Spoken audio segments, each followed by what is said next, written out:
The number one question I get from those relocating to Phoenix is it safe? Is it the crime-ridden cesspool that some and the news portray it as? Today, I'm giving you the honest truth about the crime in Phoenix from the perspective of a mom and someone who's relocated here from a smaller city. So let's get to it.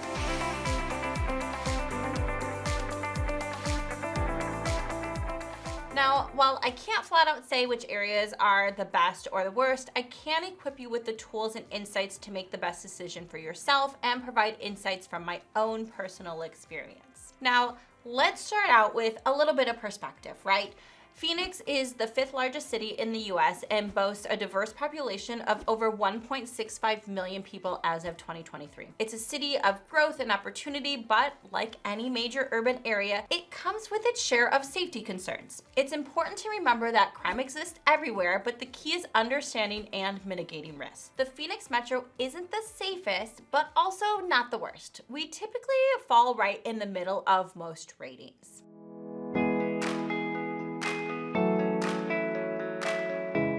Crime can be divided into two main categories: violent crimes, including murder, rape, robbery, and assault, and property crimes such as burglary, theft, and vehicle theft. This distinction helps us better understand the nature of crime in different areas. Now, there are 3 great resources I want to share with you that can help you make the decision on if an area is safe or not. The first is crimegrade.org. You simply plug in a zip code and it will show you a color from red to dark green as well as a gray. If you want to get even more granular, I recommend the Phoenix Crime Map. It offers insights into specific incidents around any given address. I've actually used this many times when searching for my own home. In fact, we put it on offer on an amazing home, and as I was doing more research, I discovered 6 sex offenders lived in the area, particularly for child crimes, and as a mom, that was not okay with me, so we pulled our offer. Last, I recommend bestplaces.net for comparing larger metro areas. I wouldn't necessarily use this to compare if you're coming from a tiny town to a large town, as it's not really apples to apples. This would be like comparing Gilbert to Seattle, but I would use it to compare coming from Seattle to Phoenix. Now,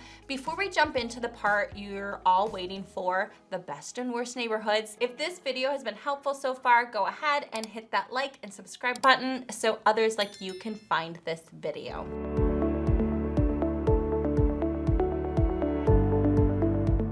Of course, everyone wants to know the safest areas to live. According to Forbes and Money Geek, Gilbert, Surprise, and surprisingly, Mesa all top the list as being in the top 15 safest cities in the US. However, it is interesting to note that areas within Mesa do vary greatly in terms of safety. I know if you ask some locals about living in Mesa, they will tell you, hell no. However, there is a lot of new growth and business development happening, especially in the far southeast Mesa area like Eastmark, which I think is why it makes this list. Now, one thing many don't know is that Phoenix proper actually is divided into villages. These villages then have many different neighborhoods within them. This is important to keep in mind as I discuss the least safe areas that top many lists. On many lists, you'll find Encanto Village, which is north of downtown, Central City, which is by the airport, South Phoenix, Alhambra, and Maryville, which is west of downtown. Now, these areas are all close to Central Phoenix and tend to be older areas, lower income, and more heavily populated, which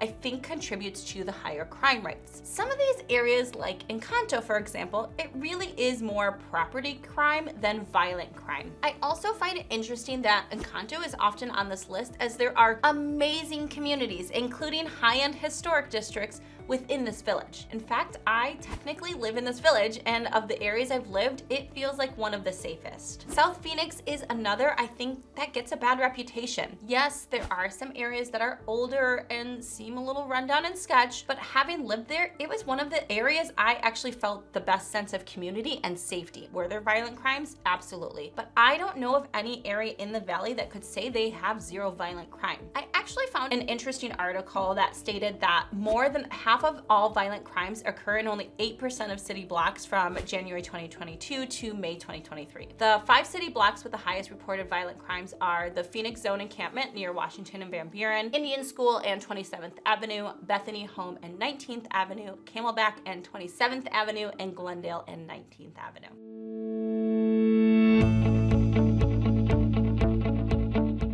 Now, the thing I hear constantly from people is that crime in Phoenix has increased as all of these people have been moving here. And while the news may make it feel that way, the reality is that's not 100% true. When comparing the months January to November 2022 to January to November 2023, homicides have actually dropped 14%, robberies are down roughly 15%, and overall violent crime is down almost 5%. Property crime had a similar trend with a total decrease of over 13%, but motor vehicle thefts were up 46%.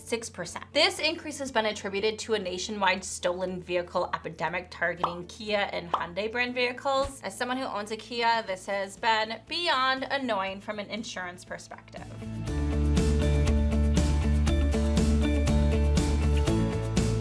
Speaking of perspective, it is important to take into consideration your own personal tolerance for crime and what kind of crime makes you feel unsafe, if that makes sense. As someone who's lived in another large city, St. Louis, which is one of the highest crime cities, as well as someone who grew up in a small town in Wisconsin, I know that someone's feeling of safety is dependent on what they're used to. Coming from a smaller town to Phoenix can be a shock due to the sheer volume of crime-related news and actual crime. However, it's important to remember that with a larger population does come more incidents. There's also each person's own tolerance. I have lived in areas that others have thought were unsafe, and we had zero issues and felt very safe. Conversely, I've lived in other areas that were considered safe, and we had issues and felt less safe. So safety truly is a personal kind of decision. It also depends on the type of crime that you're concerned about. I know some of our communities right now are dealing with some serious issues around teen violence, and as a mom, to me that is far more concerning than, say, armed robbery. And despite some of the cities being in the safest in the nation, this for me is a no-go. So again, keep all what's important to you in perspective as you're deciding which area is considered safe for you. Choosing the right neighborhood in Phoenix is about balancing your needs, understanding the facts, and considering your personal comfort level with various types of crime. By utilizing the resources available and keeping a balanced perspective, you can make an informed decision that's right for you. Remember, I'm here to provide guidance and support as you navigate this journey. If you're thinking of making a move to Arizona, or if you have questions about what it's like to live here, don't hesitate to reach out.